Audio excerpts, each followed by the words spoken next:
चलो आज हम देखेंगे एक्सरसाइज 3.6 का एग्जाम्पल 19 बोट एंड स्टीम वाला क्वेश्चन। ये क्वेश्चन बहुत इंपॉर्टेंट है और हर साल ये क्वेश्चन आता ही आता है। तो इसका बेसिक समझते हैं क्वेश्चन करने से पहले। सपोज दैट ये कोई स्टीम बह रही है, ये जो बह रही है कोई स्टीम है, तो मान लेते हैं कि स्पीड ऑफ स्टीम है। स्पीड ऑफ स्टीम कितनी है? y किलोमीटर पर आवर मान लेते हैं। और सपोज दैट स्टीम के ऊपर कोई नाव है, बोट है। बोट अगर स्टीम की डायरेक्शन में ही बहे, स्टीम की डायरेक्शन में ही चले, यानी जिस डायरेक्शन में पानी बह रहा है उसी डायरेक्शन में नाव चले, तो उसको बोलते हैं डाउन स्ट्रीम, यानी पानी के साथ बहना। अगर नाव पानी के अपोजिट डायरेक्शन में चले, यानी पानी के उल्टे चले, तो उसको बोलते हैं अप स्ट्रीम।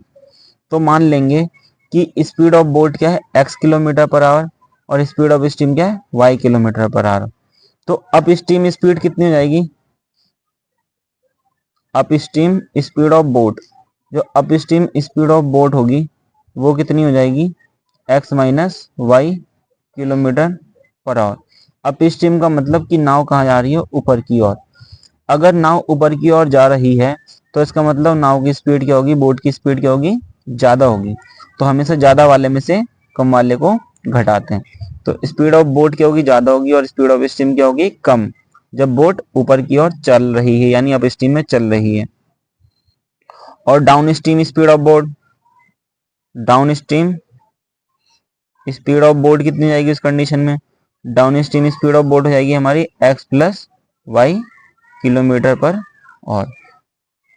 अगर पानी भी इसी डायरेक्शन में बह रहा है, यानी स्टीम भी इसी डायरेक्शन में बह रही है और नाव भी इसी डायरेक्शन में चल रही है, तो यानी दोनों की स्पीड हो जाएंगी प्लस हो जाएंगी, जिससे स्पीड ऑफ बोट की हो जाएगी बहुत ज्यादा हो जाएगी, यानी दोनों की स्पीड का क्या हो जाएगी? सम हो जाएगी।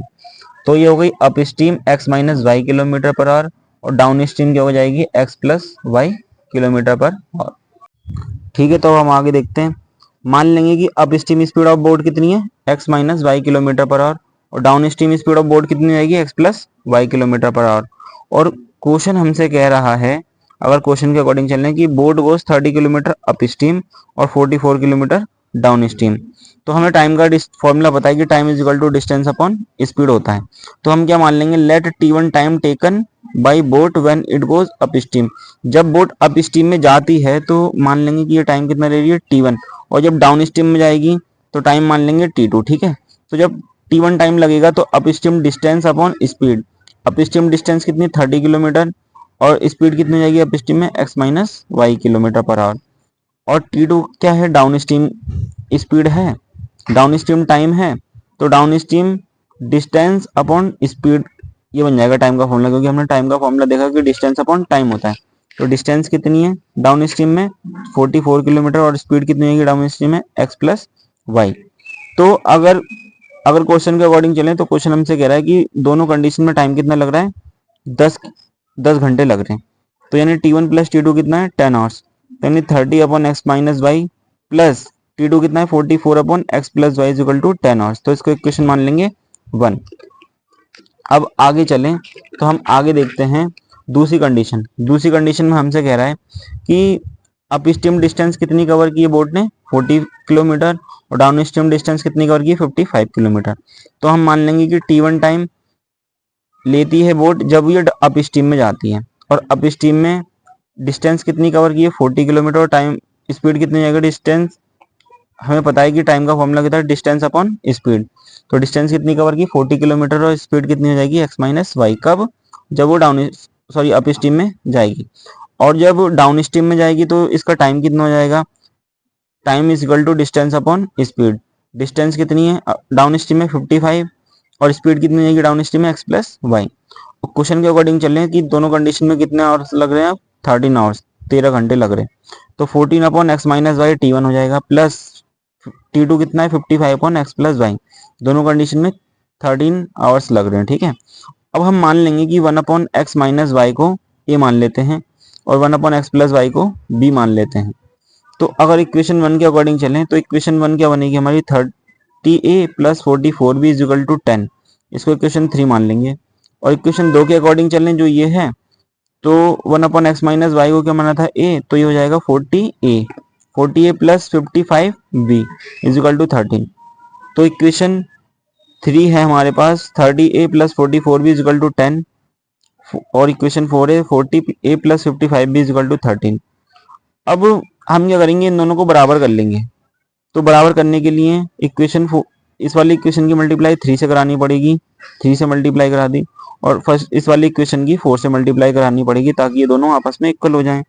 तो 4 की मल्टीप्लाई 30 में कराएंगे तो 120a हो जाएगा, 4 की मल्टीप्लाई 44 में कराएंगे तो 176b हो जाएगा, और 10 की मल्टीप्लाई 4 में कराएंगे तो 40 हो जाएगा। सिमिलरली इसकी इक्वेशन की मल्टीप्लाई 3 से कराएंगे, 3 की 40 से कराएंगे तो 120a हो जाएगा, प्लस 3 की 55 में कराएंगे तो 165 भी हो जाएगा, और इज इक्वल टू 13 की 3 में कराएंगे तो 39 हो जाएगा। अब दोनों को क्या कर लेते हैं, माइनस कर लेते हैं। इसमें से इसको माइनस करेंगे, कैंसिल आउट हो जाएगा। 176 में से 165 जाएगा तो 11 भी बचेगा, और 40 में से 39 जाएगा तो 1 बचेगा। b की वैल्यू आ जाएगी 1/11। अब इस वाली वैल्यू को हम इक्वेशन 4 में रख देंगे, इस वाली इक्वेशन में। तो 40a plus 55b is equal to 13 में रखेंगे तो 40a प्लस 55b, b की जगह कितना रख दिया 1/11 इज इक्वल टू 13। तो 40a प्लस 55 को 11 से काटेंगे तो 5 टाइम जाएगा इक्वल टू में 13। तो 40 इज इक्वल टू 13, ये प्लस 5 उधर जाके माइनस का 5, तो 40 इज इक्वल टू 8। तो a की वैल्यू 8/40 यानी 1/5 हो जाएगी। अब हमें पता है कि a की वैल्यू 1/5 आ गई और b की वैल्यू कितनी आ गई 1/11, और हमें पता था कि a को हमने क्या माना था 1/x minus Y, 1/x minus Y को क्या माना था हमने a।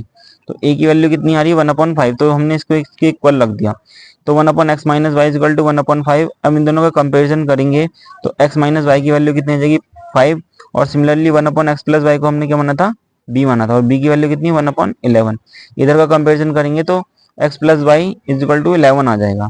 अब दोनों इक्वेशन को आपस में ऐड कर लेते हैं, तो प्लस वाई से माइनस वाई कैंसिल आउट हो जाएगा, और x में x ऐड करेंगे तो 2x, 11 में 5 ऐड करेंगे तो 16 हो जाएगा। तो x की वैल्यू यहाँ से 8 आ जाएगी। इस 8 की वैल्यू को इस वाली इक्वेशन में रख दो x plus Y is equal to 11 में, तो 8 plus Y is equal to 11, और y की वैल्यू कितनी जाएगी 3। तो यानी स्पीड ऑफ बोट को हमने क्या माना था x, जिसकी वैल्यू आ रही है 8, तो स्पीड ऑफ बोट कितनी जाएगी 8 किलोमीटर पर आवर, और स्पीड ऑफ स्टीम कितनी हो जाएगी y 3 kilometre per our. Thank you friends, ऐसा ही क्वेश्चन आगे आपको एक्सरसाइज में मिलेंगे। सिमिलरली सेम क्वेश्चन होंगे, कोई दिक्कत नहीं होगी इनमें, एक बार प्रैक्टिस करेंगे तो आप जल्दी से हो जाएंगे। Thank you.